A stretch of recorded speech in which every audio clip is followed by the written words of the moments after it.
The title of this slide is Write on a Text File. Write on a text file has overlap with two things that we discussed today. Write on a text file, here today we had write on a CSV file. Okay, so everything we had here as write on a CSV file before, here we have on a text file. Okay, another thing that we just reviewed together, importing, that when we wanted to import, we can import it with the assumption that what we are importing is a text file or is a CSV file.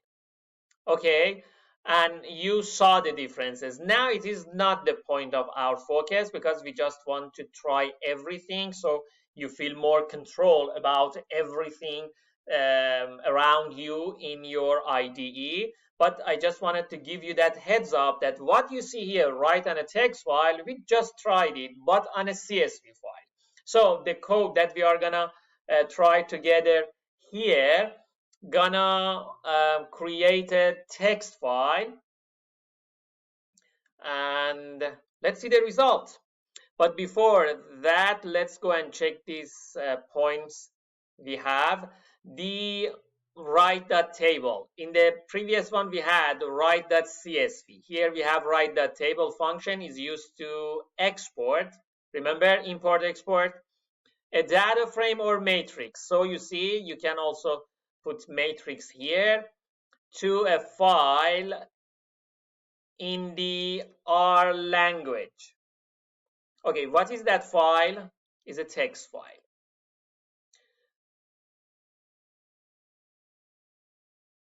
And this function converts a data frame into a text file in the R language. Okay, this is the things, and I think it would be better we have it as another bullet. Okay, write.table, the R-based function that can be used to export a data frame or matrix, and our syntax is here. Our syntax, write.table, it's very similar to write.csv. After that, we have the data that we have, like write.csv. After that, we have the address of the file, exactly like write.csv, but here we have something extra. In the write.csv, we didn't have such a thing. Why, my friend, we didn't have such a thing? Because here, what is this? It says that the data should be separated with space. You see here, they are separated with a space. And now I'm going to show you different states so you will understand it better. But when you are writing it on a CSV file, like this one, let me show you.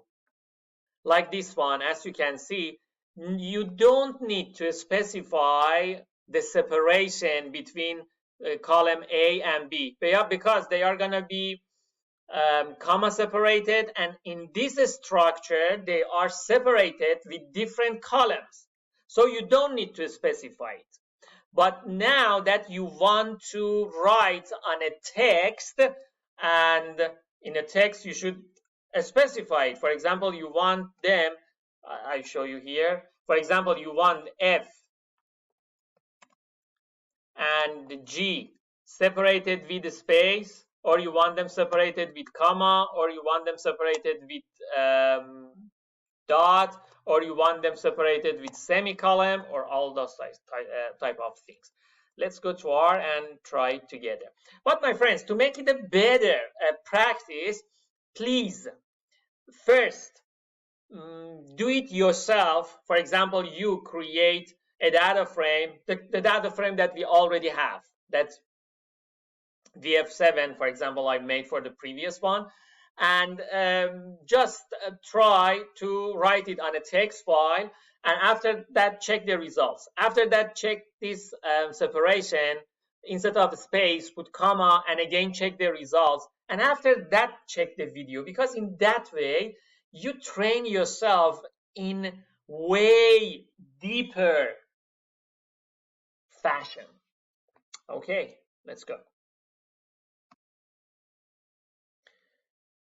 We are here. We continue with the things that we have done so far. Okay, right dot table, you see here, and all the points over here, my friends, about, for example, those row names, call names, and all the details. So it shows that when you are working um, specifically, professionally in an R project, and you have this way to make um, what you are doing customized.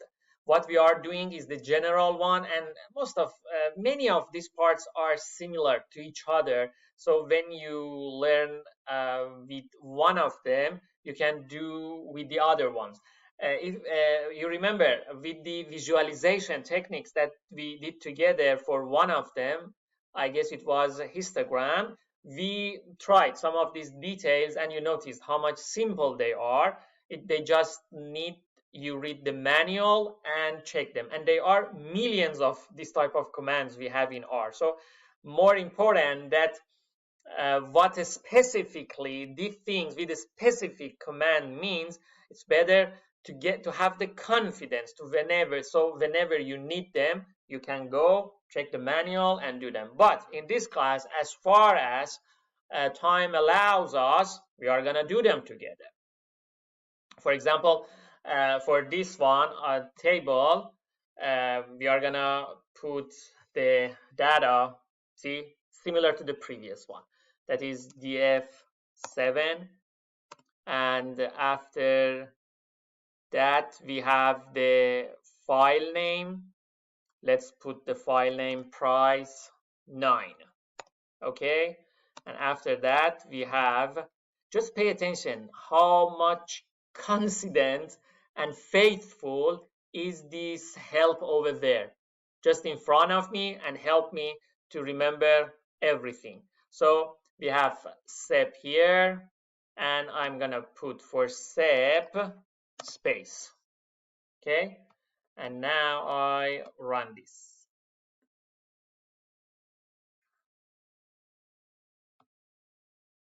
Oh, I forgot to put it inside quotation mark. So I'm asking it, name it. And also, I should have put the extension. Name it price9.txt in the working directory. Okay, and now I ran it. As you can see, my friends, df and everything over here. And now we can go to slide.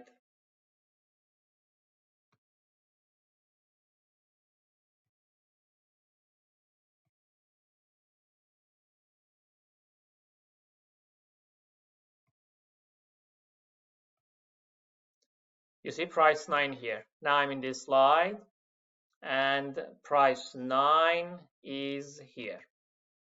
And I open it, and now you have everything here, and the numbers that are space separated. Okay, I close it, and I go here, and instead of space I put comma. Okay, I put comma, and again I run it.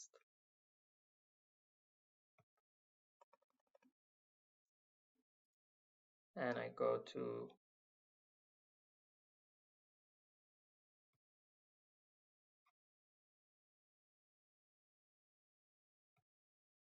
slide price9, and I run it. So you see they are separated with comma, and now you are exporting your data frame over there. Try it with matrix and see the results. Okay, and also to give you some confidence about the other points. See,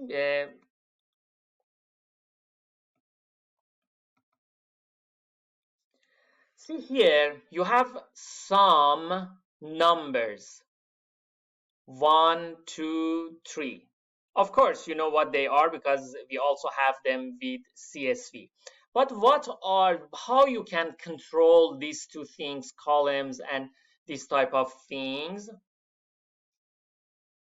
Now you understand another point about these things. When you check the syntax,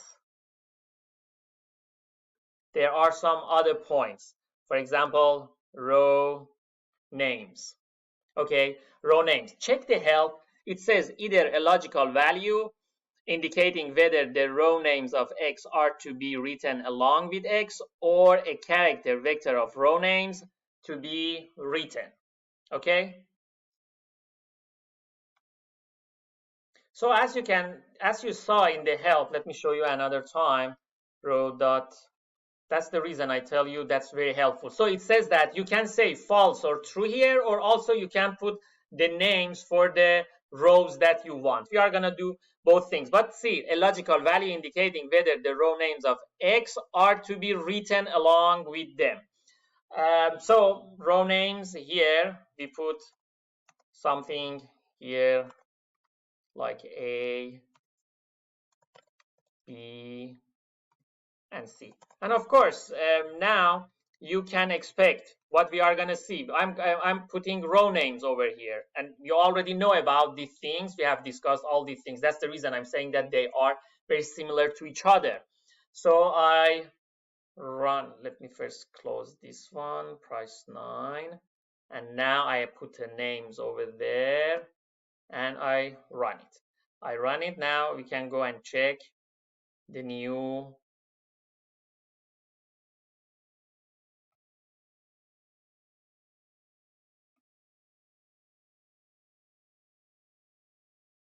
doesn't allow me to go because it is recording my page and it doesn't allow the things. Okay.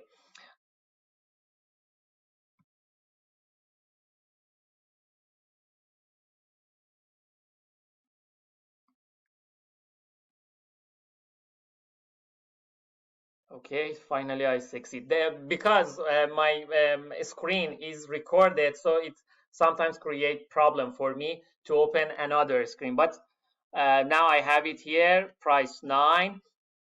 And you see, my friends, now we have the names I put over there, A, B, C. The same things you can go for the call names. They are similar as before. And the only things that now we want to try is to make it false and true and see the differences. So here I'm going to delete this.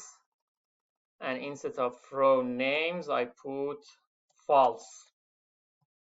Okay, so I'm telling it I don't want any row names here, and I run it.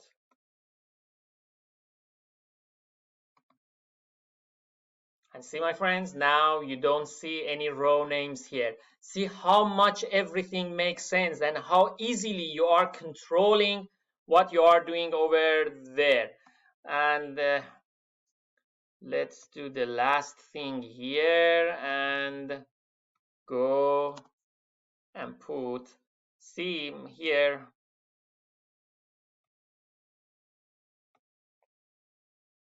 okay, about this call 1, call 2, and call 3, you remember we ourselves named those columns this way when we created our data frame. Okay, but let's do another things here together. Okay, although we have put those names over there, but here I'm telling R, I don't have any call names. Call names are false. And I run it. So you see, it removes those call names.